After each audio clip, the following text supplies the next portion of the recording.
रीठी सीधी सेवा करे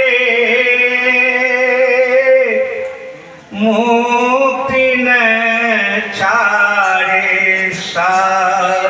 बोल सद्गुरुदेव स्वामी की जय, संत भगवान की जय।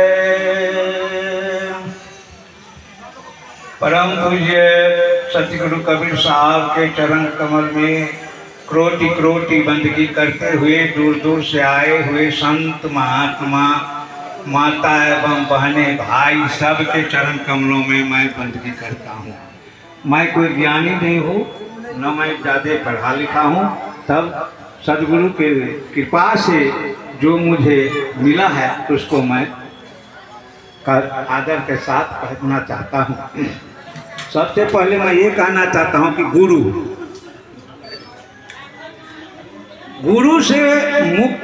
से मुक्ति नहीं होने वाला है, क्योंकि गुरु होते हैं तीन प्रकार। एक गुरु, एक गुरुआ, एक सतगुरु। तो गुरु का मतलब होता है कि गुरु से ज्ञान होगा, मुक्ति नहीं होगा। गुरु के द्वारा आपको ज्ञान मिलेगा। गुरुआ का मतलब हुआ, गुरुआ तो सस्ता भैया, कबीर साहब बताए, गुरुआ तो सस्ता भैया, पैसा के 50, नाम रतन धन बेच के करे शीश पर आस। गुरु आए द्वार में मांगे 2 ठो पैसा, कान दोनों फूंक दिया, साढ़ा हुआ कि भैंसा। चेला कुछ हो इससे मतलब नहीं है, हम तुम्हारे दरवाजे पर आए, तू हमको बंदगी बात करो, सेवा सत्कार करो, पैसा तो सब कुछ करो। लेकिन तीसरा होता है सतगुरु। तो सतगुरु वही है सब कुछ, और उसी से मुक्ति होगा। कबीर साहब जब धर्मदास को बताए सतगुरु का नाम, जब पहले तो काल का भेद बताए कबीर साहब, तो धर्मदास बताए कि काल जो आप कहते हैं, तो काल कौन है, काल से कौन छुड़ाएगा, कैसे छुटकारा होगा। तो कबीर साहब बताए काल कौन है और क्या रूप है। तो कबीर साहब बताए, अनुराग सागर में 87 पेज नंबर में लिखा हुआ है, गज रूपी है काल, केहरी पुरुष प्रताप है, रोपी रहो तुम ढाल, काल गंग व्यापे नहीं। हे धर्मदास, काल का रूप जो है सो गज का रूप है, गज रूपी है काल, गज का रूप है। गज का रूप किसका है, गज मतलब हाथी, हाथी का रूप किसका है, गणेश का है। वो कबीर साहब बताया अनुराग सागर 87 पेज नंबर में, हम नहीं कहते हैं। गजरू पे केहरी पुरुष प्रताप है, पुरुष माली का जो प्रताप है, महिमा जो है सो केहरी के समान यानी सिंह के समान है। इसीलिए हे धर्मदास, तुम ढाल लेकर खड़े रहो, काल कुछ नहीं बिगाड़ सकता है। तो फिर काल से छुटकारा, तो कबीर साहब धर्मदास बताए सरकार, तो फिर उसके छुटकारा होने का कोई उपाय तो होगा।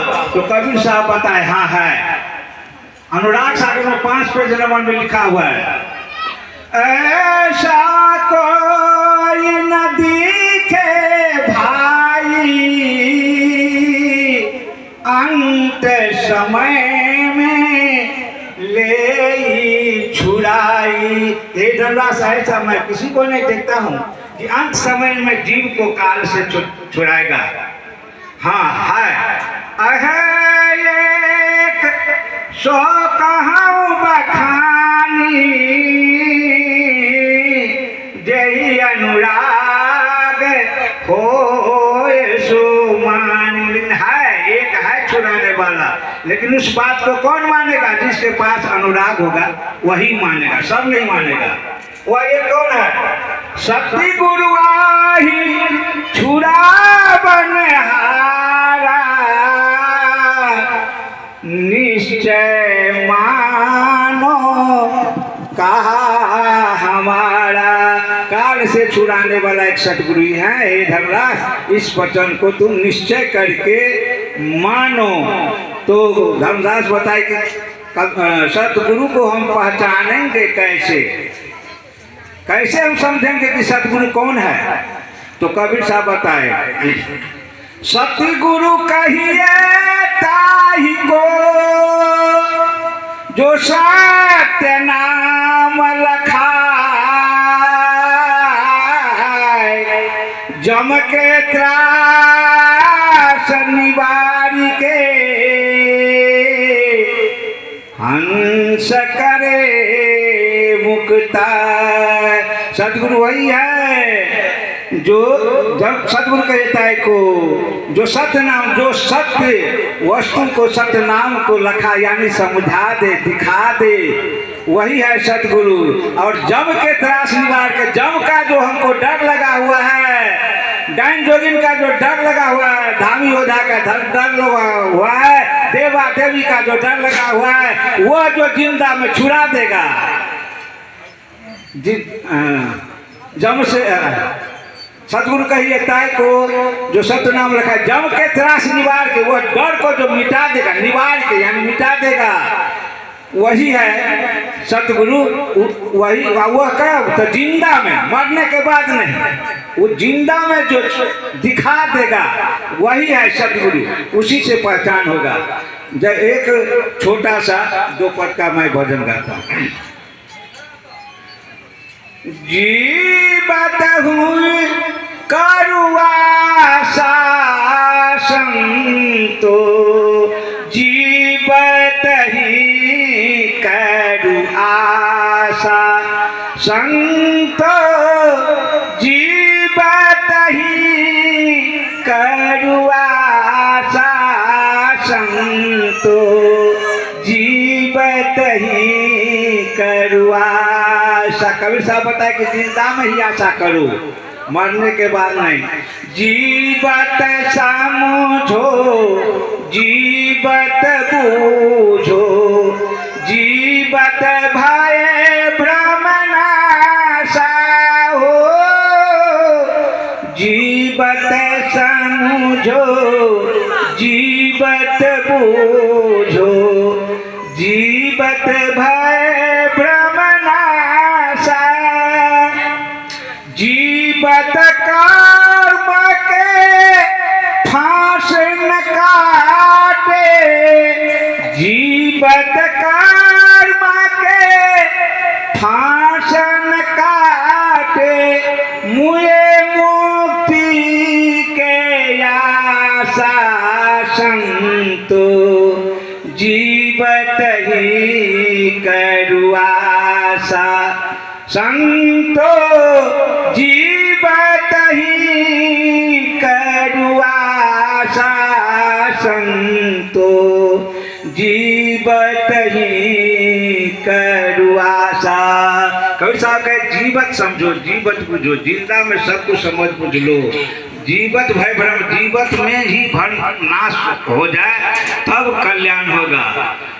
मुझे मुक्ति कहे गुरु स्वार्थ, जो गुरु कहता है कि मरने के बाद तुमको मुक्ति होगा, वो स्वार्थी गुरु का काम है। कबीर साहब बताए, मुझे मुक्ति कहे गुरु स्वार्थी, झूठे दे विश्वासा हो, मुझे मुक्ति कहे गुरु स्वार्थी, झूठे दे विश्वासा। अब हूँ मिला तो तब हूँ मिलेगा, यदि जिंदा में मिल गया तो मरने के बाद मिलेगा, नहीं तो नहीं मिलने वाला है।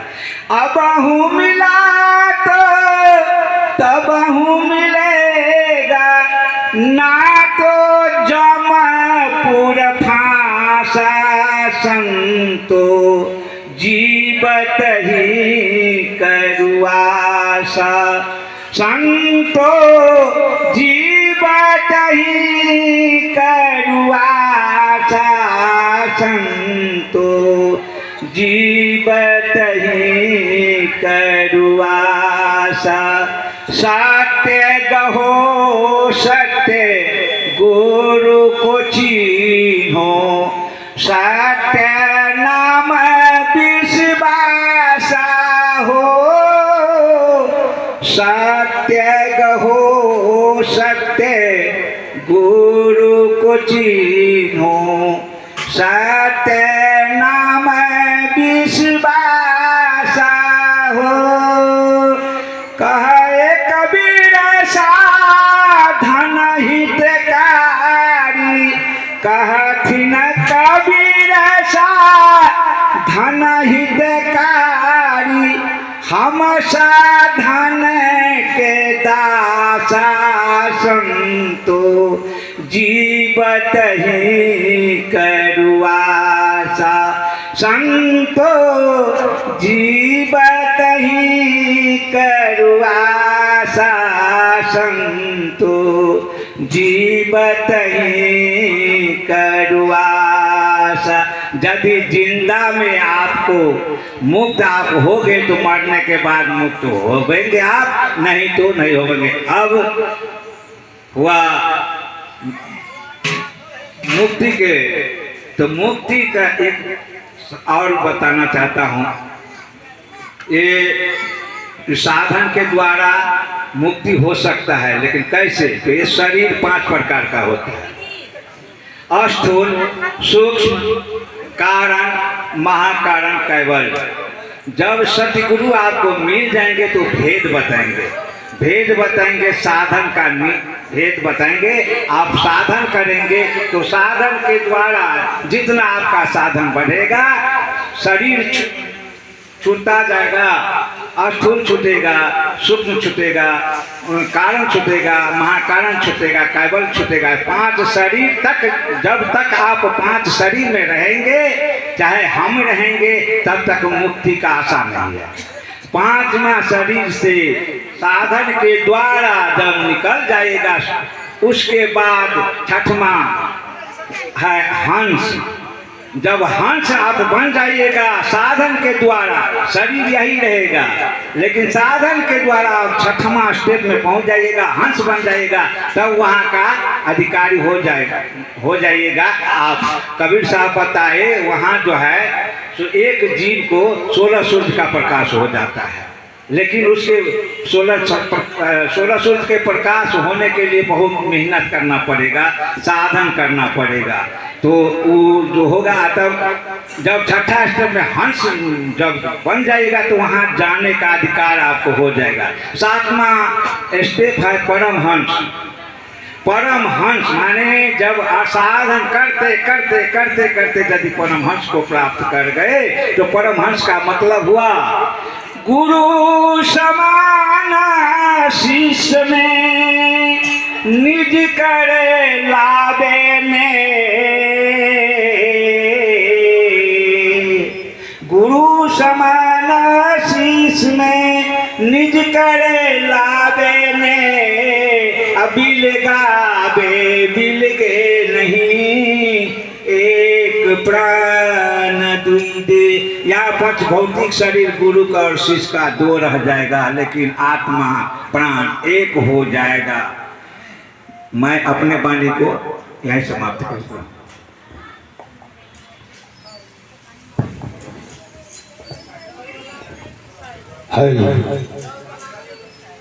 अभी हमारे महात्मा शत्रुघ्न साहब ने अपनी अमृत वाणी से आप लोगों को संबोधित किया, और विशेषतर गुरु प्रणाली पर वह शब्द डाले हैं। साहब ने बताए हैं, इशारा किए हैं, जो गुरु को